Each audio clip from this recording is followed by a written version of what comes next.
Hey BC Calc students, Mr. Record here. We're taking a look now at our example 2 part B in helping find the radius of convergence of power series. And as we discussed, if you got a chance to look at example 2a, I can scroll up here and tell you that there are 3 different things that could possibly come your way. We could see that the series converges only at the value at where it's centered, or we could have some small interval around that centering value, as in the case in part 2, or we could have a series that converges absolutely for all values of x. So taking a look here at our example 2, and the very first thing that always has to be decided is exactly where is this series going to be centered. And if you can find parentheses, typically you're going to be able to find out where it's centered, and this is at c equal 2, and whoa, that thing is very thick, so let's change that a little bit. So we are going to be centered at 2, so it's very clear that this undoubtedly will converge there at least at 2. Let's see if it does a little bit more.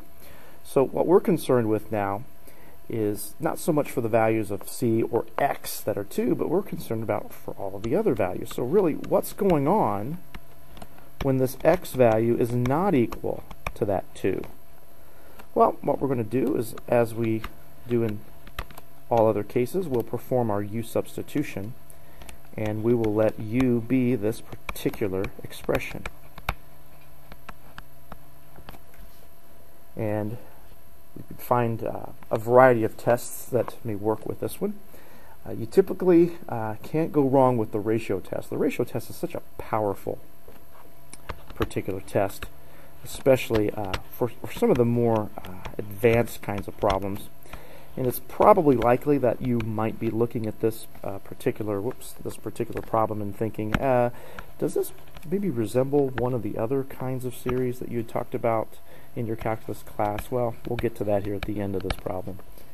So by the ratio test, we know that the limit as n approaches infinity of the absolute value of u sub n plus 1 divided by u sub n is going to determine convergence or divergence. And in this particular problem, we will evaluate our u sub n to be 3 times the quantity x minus 2 to the n plus 1 power. And our u sub n would be the original expression, 3x minus 2 to the n. And then all it is going to require is just a little bit of algebra, and this one is very simple to reduce.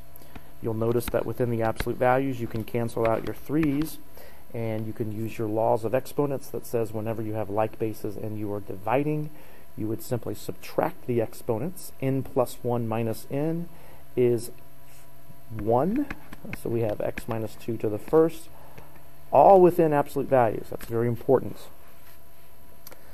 Now, let's think ratio test. What were our conclusions about the ratio test, particularly for convergence? Well, we know that x minus 2 will converge if it has a value less than 1. Right? If this is true,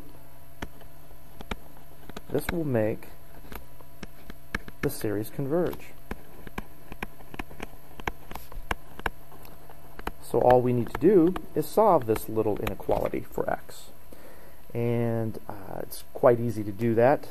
Starting off, I think the easiest way is just to take the opposite value of the 1 on the left side of the compound inequality, and then we'll add 2 all the way around, and we find that we have values of x that lie between 1 and 3.